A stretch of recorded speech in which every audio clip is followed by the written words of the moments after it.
ஒரு தவறு செய்தால் மற்றும் ஒரு தவறை செய்வது அது கொலையாக கூட இருக்கலாம். அதை நம்ம நாட்டுல பார்க்கிறது வேடிக்கையானது ஒன்றாக இருக்கிறது. அதுதான் இன்னைக்கு நடந்து கொண்டிருக்கிறது.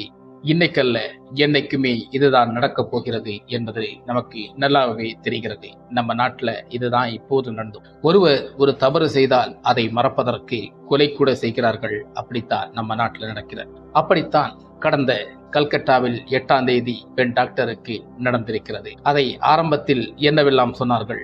பலாத்காரம், கொடுமைப்படுத்தி பலாத்காரம், 5-6 பேர்கள் சேர்ந்து கற்பழித்து கொலை செய்ததாக தகவல் வெளியாகிக் கொண்டே இருந்தது. ஆனால் இப்போது திடுக்கிடும் தகவலாக வந்து கொண்டே இருக்கிறது. மொத்தத்தில் பார்த்தால் அந்த ஹாஸ்பிட்டலில் ஏதோ பெரிய தவறு நடந்திருக்கிறது.